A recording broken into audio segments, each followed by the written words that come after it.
महाराष्ट्र में पुणे के Fergusson college में नेशनल बुक ट्रस्ट की अगुवाई में 3 दिनों तक चले पुणे लिट फेस्ट के आखिरी दिन भारी तादाद में लोग पहुंचे। इस फेस्टिवल में शास्त्रीय गायिका एवं कथक डांसर ऊर्जा अक्षरा और शास्त्रीय गायक साध्यांत कौशल ने मनमोहक प्रस्तुति दी, जो आकर्षण का केंद्र रही। ये रिपोर्ट देखिए।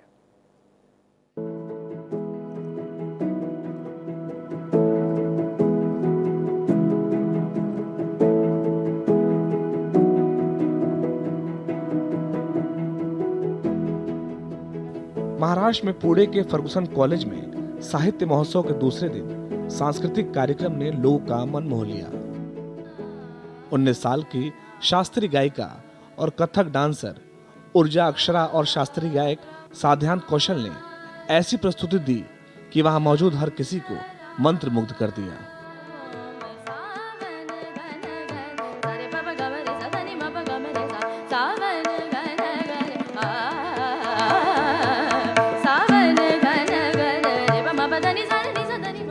ऊर्जा अक्षरा ने न सिर्फ अपने शास्त्रीय गायन से बल्कि कथक नृत्य के जरिए भी समा बांध दिया।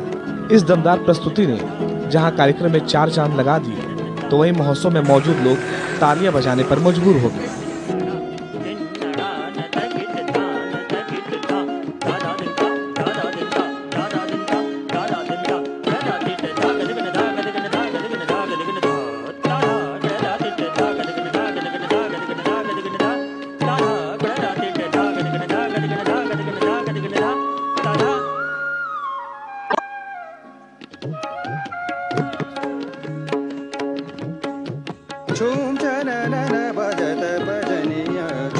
बात अगर ऊर्जा अक्षरा की करें तो फिलहाल ऊर्जा Akshara Kings college London UK से इंटरनेशनल डेवलपमेंट में बैचलर ऑफ आर्ट्स की पढ़ाई कर रही हैं और भारतीय शास्त्रीय संगीत और कथक नृत्य की प्रतिभाशाली कलाकार हैं और वो कई मौकों पर अपनी दमदार प्रस्तुति दिखा चुकी हैं।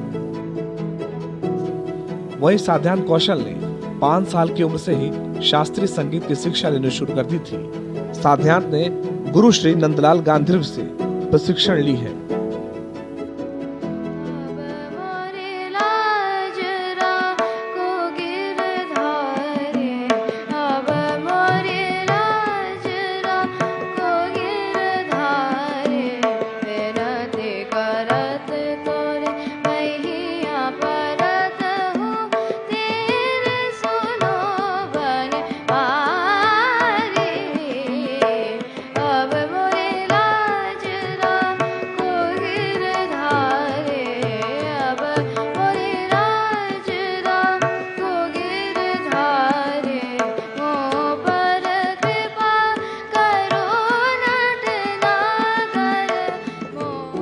भारत एक्सप्रेस के सीएमडी उपेंद्र राय पुणे लिट फेस्ट में दूसरे दिन में मौजूद रहे। इस दौरान उन्होंने साहित्य महोत्सव में आए लोगों की हौसला अफजाई की। सीएमडी उपेंद्र राय ने कहा कि पुणे लिट फेस्ट में अब तक 7 लाख से ज्यादा लोग विजिट कर चुके हैं और किताबों में अभी बहुत खजाना बचा हुआ है। पुणे लिटरेचर फेस्टिवल में जो सहभागिता मैंने देखी, मैं कह सकता हूं कि वर्ल्ड बुक फेयर युवराज जी ऑर्गेनाइज करते हैं, विश्व पुस्तक मेला, जहां पूरी दुनिया की सहभागिता होती है।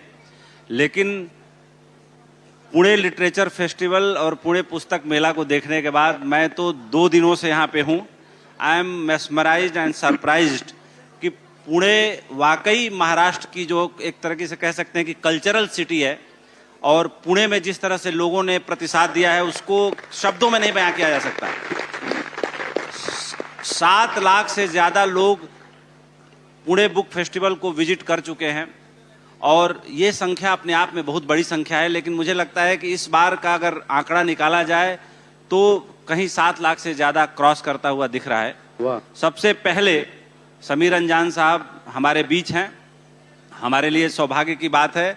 और जो है युवराज जी ने मुझे मौका दिया कि मैं धन्यवाद दूं, तो मैं इन अर्थों में धन्यवाद करना चाहूँगा कि जैसे कल मुझे बोलने का मौका मिला था कि वॉल्ट डिज्नी ने कहा था, जो बच्चे डिज्नी आइलैंड जानते हैं, कि ट्रेजर आइलैंड के लुटेरों ने उतना अभी तक नहीं लूटा होगा जितना खजाना अभी किताबों में बचा हुआ है। वाह।